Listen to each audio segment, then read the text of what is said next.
Hello, ladies and gentlemen. Welcome back for another read aloud. So far, we've had a lot of different themed weeks. We've had an Arthur week, a Franklin week. Last week, we focused on the author Tommy DePaola, and this week, we're going to focus on a new author. And you've actually read one of his books with me before. We read Chrysanthemum, right? So this is by Kevin Henkes. So we're going to read more books by this guy, Kevin. All right? So, let's get going. Today's book is Lilly's Purple Plastic Purse.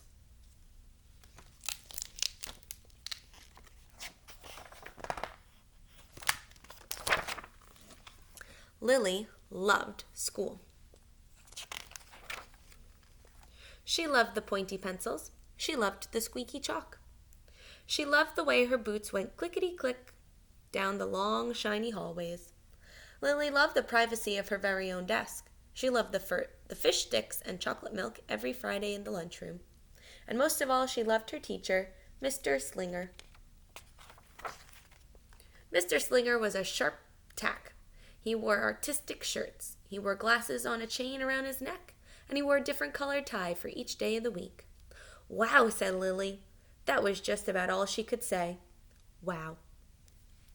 Instead of greeting students or good morning, Mr. Slinger winked and said, "Howdy." He thought that desks and rows were old-fashioned and boring. Do you rodents think you can handle semicircle? And he always provided the most tasty snacks, things that were curly and crunchy and cheesy. "I want to be a teacher when I grow up," said Lilly. "Me too," said her friends, Chester and Wilson and Victor. At home, Lilly pretended to be Mr. Slinger. "I'm the teacher," she told her baby brother Julius. "Listen up." Lilly even wanted her own set of deluxe picture encyclopedias. "What's with Lilly?" asked her mother. "I thought she wanted to be a surgeon, or an ambulance driver, or a diva," said her father. "It must be because of her new teacher," said her mother. "Wow," said her father. That was just about all he could say. Wow. Whenever the students had free time, they were permitted to go to the light bulb lab in the back of the classroom. They expressed their ideas creatively through drawing and writing. Lilly went often. She had a lot of ideas. She drew pictures of Mr. Slinger, and she wrote stories about him, too. During sharing time, Lilly showed her creations to the entire class. "Wow," said Mr. Slinger. That was just about all he could say. Wow.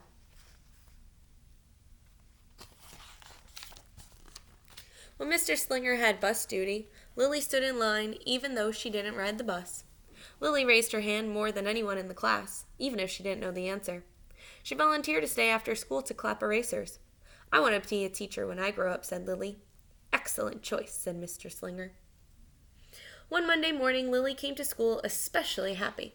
She had gone shopping with her Grammy over the weekend. Lilly had a new pair of movie star sunglasses, complete with glittery diamonds and a chain like Mr. Slinger's.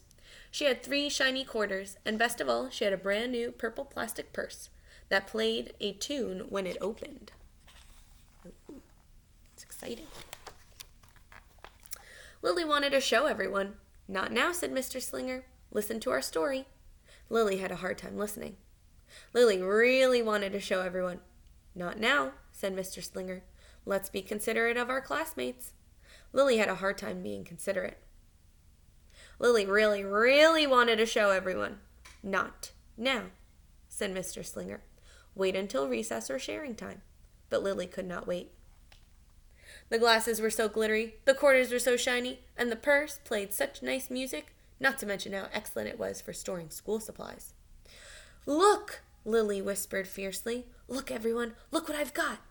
Everyone looked, including Mr. Slinger. He was not amused. "I'll just keep your things at my desk until the end of the day," said Mr. Slinger. "They'll be safe there, and then you can take them home." Lilly's stomach lurched. She felt like crying. Her glasses were gone. Her quarters were gone. Her purple plastic purse was gone. Lilly longed for her purse all morning. She was even too sad to eat the snack Mr. Slinger served before recess. That afternoon, Lilly went to the light bulb lab. She was still very sad. She thought and she thought and she thought, and then she began to cry.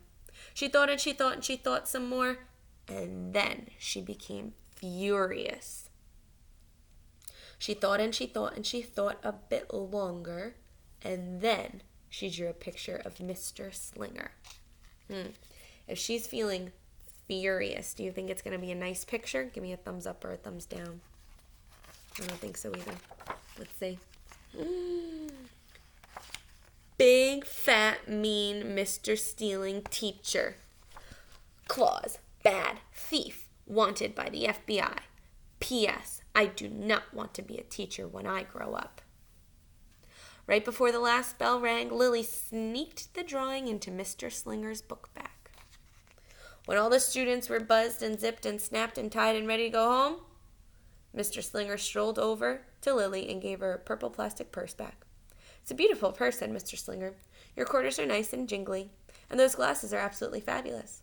You may bring them back to school as long as you don't disturb the rest of the class. I do not want to be a teacher when I grow up, Lilly said, as she marched out of the classroom. On the way home, Lilly opened her purse. Her glasses and quarters were inside, and so was a note from Mr. Slinger. It said, "Today was a difficult day. Tomorrow will be better." There's also a small bag of tasty snacks at the bottom of the purse. Lily's stomach lurched. She felt like crying. She felt simply awful. Lilly ran all the way home and told her mother and father everything. Look at her getting smaller in this one. She feels so bad that she feels like she's shrinking. Instead of watching her favorite cartoons, Lilly decided to sit in the uncooperative chair. She gave herself a timeout. That night, Lilly drew a new picture of Mr. Slinger and wrote a story about him, too. Lilly was really, really sorry, so everyone forgave her, even her parents, even her stinky baby brother, even her especially incredible teacher. And then the sun shined its smiley face down on everyone and everything, even the bugs and the worms. The end.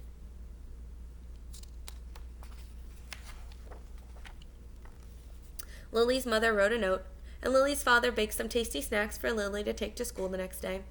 I think Mr. Slinger will understand, said Lily's mother. I know he will, said Lily's father.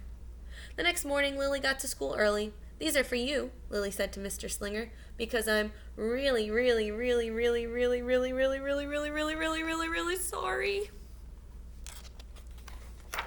Mr. Slinger read the story, and then he looked at the picture, and then he read the note, and then he sampled the snacks. Wow, said Mr. Slinger. That's about all he could say. Wow. What do you think we should do with this? Asked Mr. Slinger. Could we just throw it away? Asked Lilly. Excellent idea, said Mr. Slinger. During sharing time, Lilly demonstrated the many uses and unique qualities of